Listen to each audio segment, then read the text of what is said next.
Questa che vi raccontiamo è la storia assurda di un famoso serial killer statunitense, Richard Trenton Chase, nato a Sacramento il 23 maggio 1950 e proprio per questo, e per le azioni da lui compiute, soprannominato il vampiro di Sacramento. Tra il 1977 e il 1978 ha ucciso 6 persone squartandole, violentandole dopo averle uccise e bevendo il loro sangue. Ma andiamo per gradi. Richard cresce in una famiglia molto violenta. I genitori credevano che l'educazione si potesse insegnare solo con i metodi forti.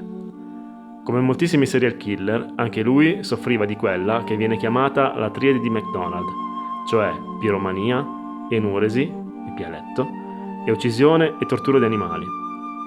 Molto presto iniziò a soffrire di impotenza e i medici gli diagnosticarono l'inizio di una malattia mentale, aggravata dall'uso di stupefacenti e medicinali. Più tardi gli fu diagnosticata anche una forma di schizofrenia paranoide. Questo perché un giorno si presentò al pronto soccorso dell'ospedale in preda a delirio e allucinazioni e disse che qualcuno gli aveva rubato l'arteria polmonare, che il suo stomaco si stava sciogliendo e che le ossa stavano uscendo dal suo collo e dalla schiena. Colpito da una grave forma di ipocondria, era anche convinto che i genitori lo stessero avvelenando e così si trasferì in un suo appartamento e iniziò ad acquistare e rubare conigli per praticare su di essi una forma di vampirismo. Li squartava e beveva il loro sangue. Proprio in seguito a questa abitudine venne ricoverato nuovamente in ospedale per un'infezione che aveva contratto iniettandosi il sangue di uno dei conigli. Fu ricoverato in una clinica dove gli diagnosticarono la sindrome di Renfield, il vampirismo clinico, cioè eccitazione sessuale nel vedere, toccare o ingerire sangue, però erroneamente non venne considerato pericoloso e quindi fu rilasciato. Andò a vivere in un altro appartamento e poco dopo commise il suo primo omicidio, un ingegnere di 51 anni ucciso con un colpo di fucile da lunga distanza. Successivamente iniziò a girovagare per il quartiere in cerca di nuove vittime. Se in qualche casa non trovava nessuno, urinava e defecava sui mobili. Un giorno trovò all'interno di un'abitazione una ragazza di 22 anni incinta di 3 mesi. La uccise contro i colpi dello stesso fucile, poi la trascinò sul letto, ebbe con il cadavere un rapporto sessuale, poi le aprì l'addome e con un barattolo di yogurt trovato in cucina bevve il suo sangue. Poco dopo, a 1 miglio circa da quella casa, uccise la terza persona, o la quarta, se consideriamo anche il bambino che portava in grembo la ragazza. Era una donna di 38 anni, che guardava il suo nipotino di 1 anno e mezzo assieme ad un amico di famiglia e suo figlio di 6 anni. Quando arrivò la polizia trovò la donna con l'addome aperto, l'utero pugnalato almeno 6 volte e un occhio che aveva subito un tentativo di estrazione. Vicino c'era il cadavere del bambino di 6 anni, ucciso con 2 colpi di pistola alla testa. Anche l'amico di famiglia era morto con dei colpi di arma da fuoco.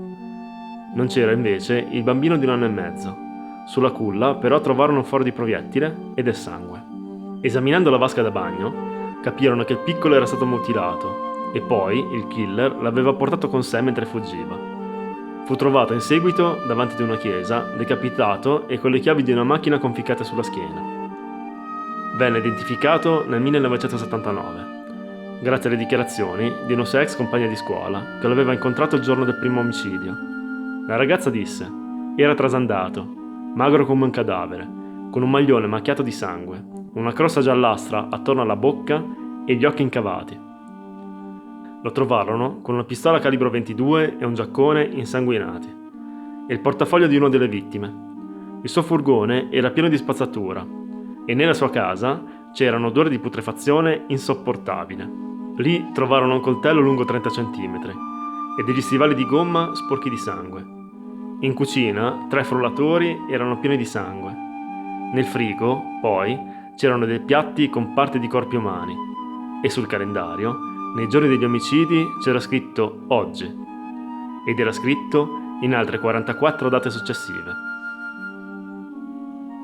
Per alcuni mesi gli avvocati della difesa e gli psichiatri dibatterono sulla sanità mentale di Richard, ma alla fine il perito stabilì che era perfettamente in grado di distinguere tra il bene e il male. Quindi fu accusato di 6 omicidi e condannato alla pena di morte nella camera gas. A 1 anno dalla condanna, il giorno dopo Natale, nel 1980, Richard Trenton Chase si suicidò con una massiccia dose di psicofarmaci che facevano parte della sua terapia. Probabilmente non li prese per molto tempo per poi ingerirli in una sola volta. L'FBI aveva affidato ad un famoso profiler dell'unità analisi comportamentale, Robert Riesler, la stesura del profilo del soggetto ignoto, quando appunto non si sapeva ancora chi fosse. E lui scrisse questo: maschio bianco, di età compresa tra i 25 e i 27 anni, magro, apparentemente malnutrito. L'abitazione dove si troveranno le prove dei suoi crimini si rivelerà estremamente sporca e trascurata. Storia di malattia mentale e uso di droghe. Si tratta di un solitario che non socializza né con uomini né con donne e che passa la maggior parte del suo tempo in casa dove vive da solo. Disoccupato, riceve probabilmente qualche pensione di invalidità. Se abita con qualcuno, sarà con i genitori. È tuttavia improbabile. Non ha prestato servizio militare, ha abbandonato il liceo o l'università. Probabilmente soffre di una o più forme di psicosi paranoide. Che dire, il suo lavoro lo fece veramente bene. E così finisce un'altra storia di orrore, degrado, violenza, dove la figura del carnefice a tratti sbiadisce e assume le sembianze di vittima. Se non fosse così tanto il dolore che ha provocato e l'orrore commesso, verrebbe quasi da considerarlo un essere fragile, debole, malato. Ma in fondo, non è veramente sottile la linea tra bene e il male?